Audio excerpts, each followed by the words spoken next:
Hello again. I'm very sorry it's taken so long for me to upload another video. It's been like months, which is really embarrassing. But in the meantime, I think I'll settle for sporadic videos like this where I can say sorry and then disappear for another three months or so. But here we are in the woods. I thought I'd do something different. It's been an absolute nightmare to set this up. I mean, honestly, I don't know how bad the audio is going to be or the video or anything like that. But I wanted to come here to ramble, as I often do, but to talk a little about, I think, a feeling that a great deal of wonderful people in human history have known. A great sentiment of getting lost, of coming to a place like this. I'm English, as you might have guessed from the accent, and so for me a place like this is not going to be a wilderness. I'm afraid we don't have many wildernesses or deserts in England, so we have woods. So that's where we go. That's where I like to go when I want to get lost, to relinquish a sense of control. But other cultures have had other things. In about the 4th century, around the time when Christianity became the dominant religion in the Roman Empire, a great number of Christians who had watched keenly as Christianity endured 2 or 3 centuries of persecution and now had risen into political authority. A great deal of these Christians were not jubilant, like many were, and did not really see this as a kind of indication of providence, as many Christians did, because they were, I think, more faithful to the words and the life of Christ, of who Christ was.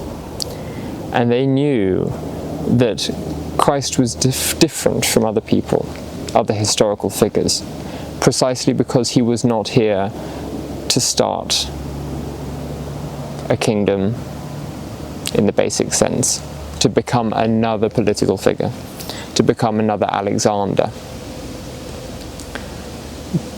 become another Caesar. Those people come and go.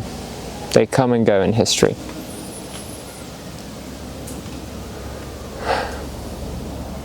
But what those figures saw in Christ was someone who much preferred the opposite of worldly power, who drove us toward the opposite of that worldly power.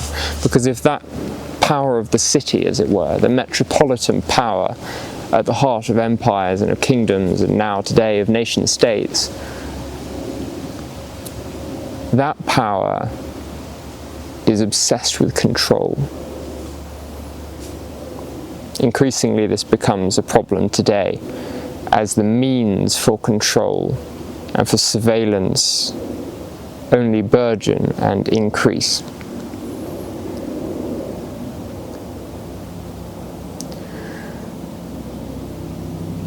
But Christ went often into the desert, and so did these 4th century figures.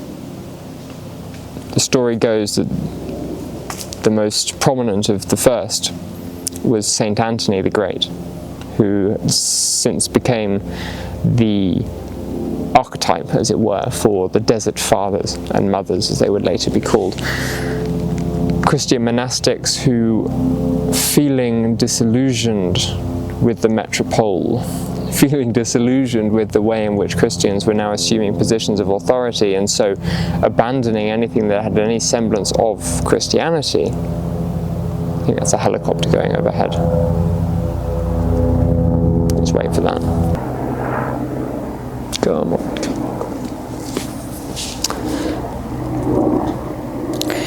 Those people who had a sense of disillusionment with the positions of authority that Christians were then assuming, and the worldliness of it all, they fled the desert, precisely because they knew that the Christian life was not a life of control. It was anything but. The life of Christ, following in the way of the person of Jesus of Nazareth, was one of the relinquishment of control and the handing over, if you like, of everything in your life to God. And so that's why spaces like these, for me in England, I think of that great period in our history when figures like Isaac Walton or Nicholas Ferrar were figureheads for English mystical spirituality, and who advocated this kind of nature, this kind of use of nature, this reclusion into nature, this oneness with nature that involved a dissolution of the responsibilities of the city. The responsibilities that oblige us to feel in a very real sense as though we ourselves are gods of our own sort, to ascribe to ourselves, to arrogate to ourselves agency and power and responsibility in all things. And that is the status quo today, is we measure our success by the degree to which we acquire and attain these things. We see ourselves as more and more valuable and successful the greater degree of wealth and power we contain, or we retain or possess.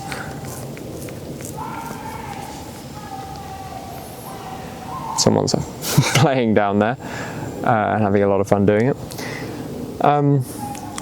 We consider ourselves more powerful and more successful on these fronts, despite the fact that the Christian life is the opposite of this.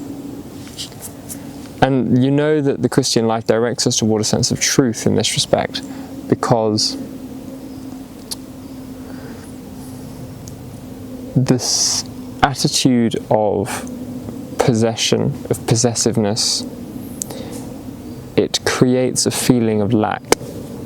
It functions on and then proliferates this feeling of lack.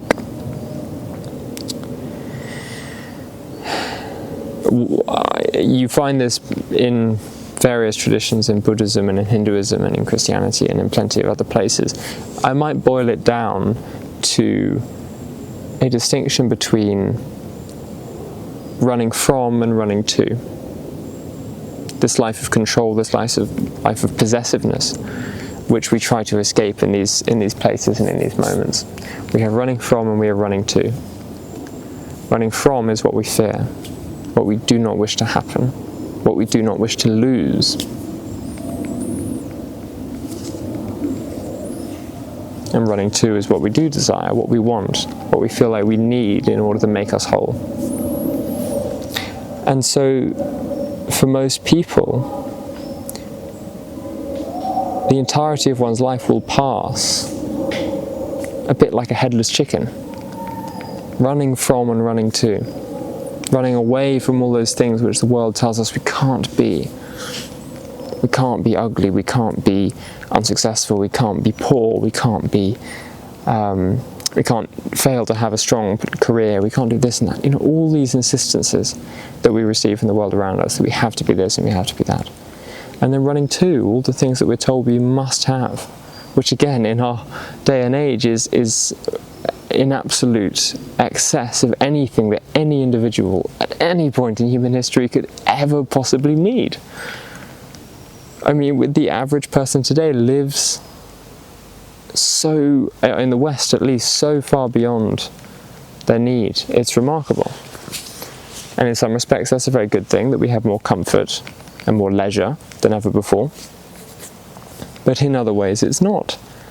Because if we have an idea of freedom that is, again, determined by and defined by possessiveness and a sense of needing to control and acquire and exact from life what we want, in the infamous words of Francis Bacon, to put nature on the rack and to draw out what we want from her.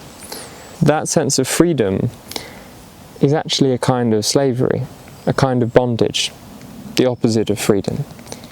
It is effectively the equivalent of giving someone the opportunity to wander wherever they like in a very dark cave. You are free in the sense that you can do what you want, but of course if you don't know what you should do, if you don't know what's good for you, your freedom only accentuates your bondage. You only remain ensnared and trapped for longer.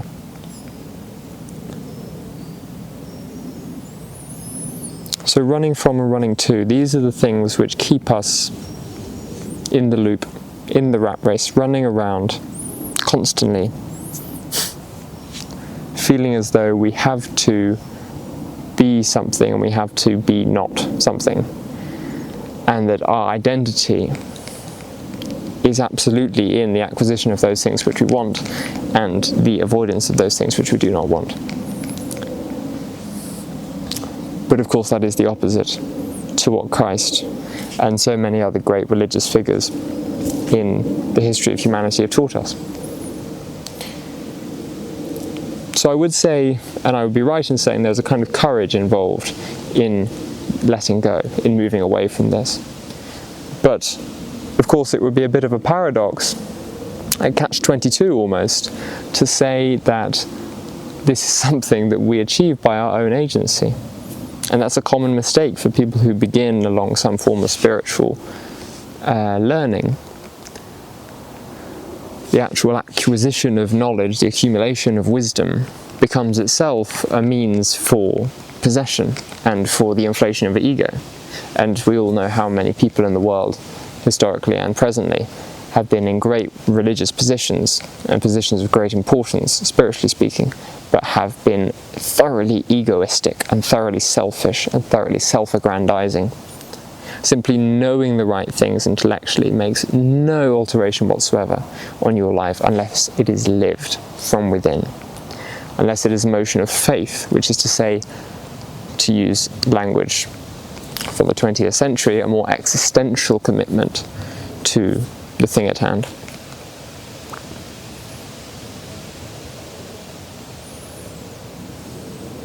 So one of the principles that I've formulated for myself, and I'm very bad at this, very, very bad at this, I cling, and I'm finding out the more I grow and the more I begin to lose things that I once had when I was younger, learning just how much I cling to them and how worldly I am and how attached I am to all these things and how frenetic and mad I get at the prospect of losing them.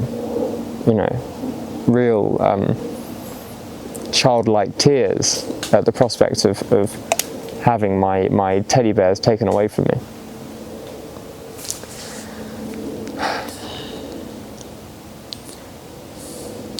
We can't, how would I put it? I said to myself, I wrote down in my notes, I said, when you go into the forest, when you go into the wood,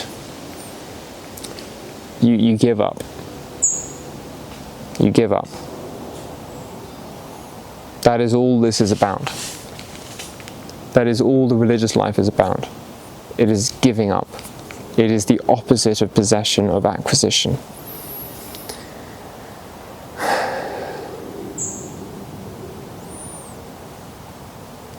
You enter the forest, you enter the desert, you enter the monastery, you enter the wilderness. You enter these places of isolation whenever you can, if you can, to be alone with yourself and God, in order to take yourself away from the semblance of control, to disabuse yourself of the feeling that you can do this of your own accord. And the tradition of Zen Buddhism and Chan in the Chinese rendering is thoroughly concerned with this and has been a great source for me, a real comfort for me as I work my way through this. Because the principle behind koans, which obviously are quite famous even outside of the Zen tradition, is that they are attempting to jolt you out of your intentionality and to show you how your intentionality, wherever your mind is headed, is precisely what's blinding you to what you're actually looking for. So long as you have an intention to give up, to become spiritual, to follow Christ, whatever else it may be, you have not given up. You've not given up. You still have an idea about how this is supposed to work. You, of your own accord, have decided how this is going to go. It's possession, it's control, it's mastery. And as you do open up, as you do become increasingly vulnerable, you discover, and there are many, many stories to tell this, where real strength lies, and why Christianity proclaims what it does about the inversion of strength, the turning upside down of the world, as we see in the various motifs and themes of Jesus' life. You know, a king born in a stable and into poverty, and takes a humble profession, and all these different things, as well as of course the words on the Sermon on the Mount, which seems a great inversion of the world of Alexander or of Caesar or the like. We see how much strength is actually involved in being weak. We see how easy it is to think yourself strong because you assert yourself over someone else, because of domination by force or by violence. And also you see how weak that is, because it frees itself of any need to be vulnerable, to be open, to truly expose yourself to the world, to other people, the people you love, even the people you hate, and then ultimately through it all to God.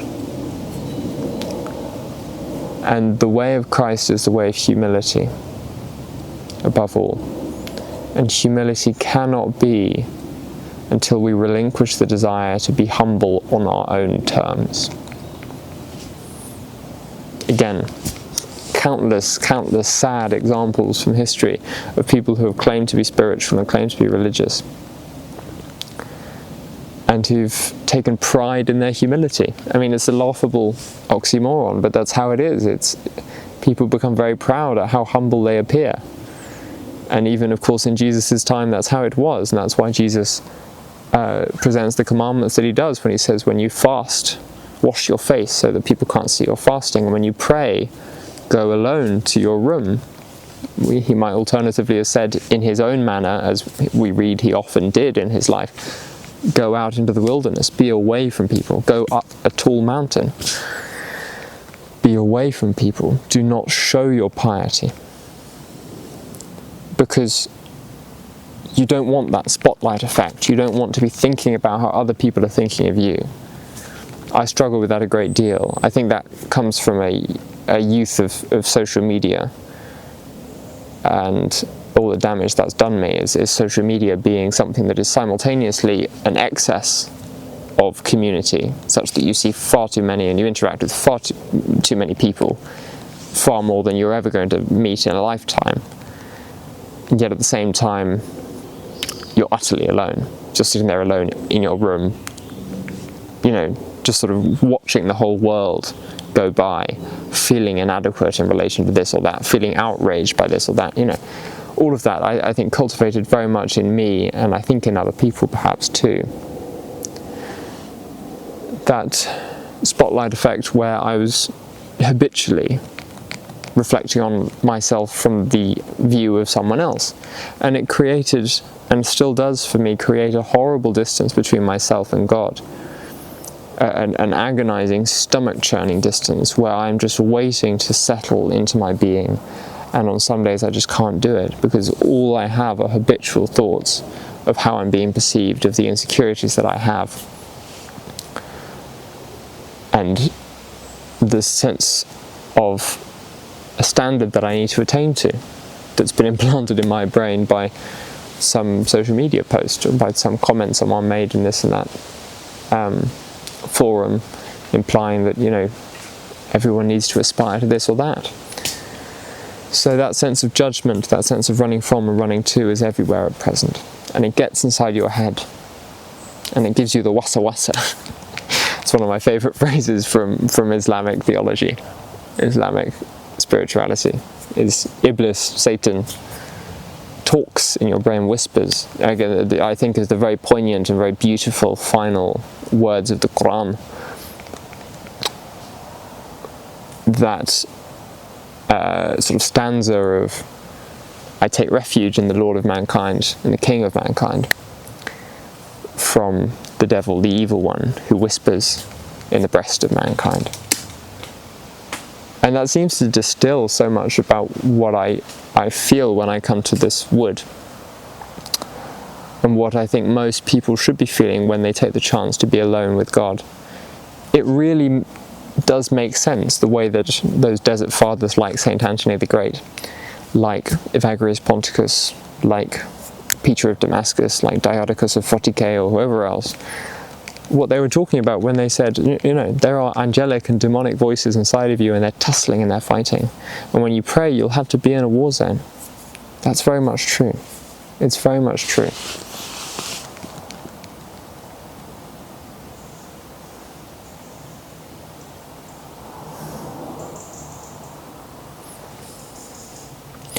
So I'll ramble no longer. I'll simply say again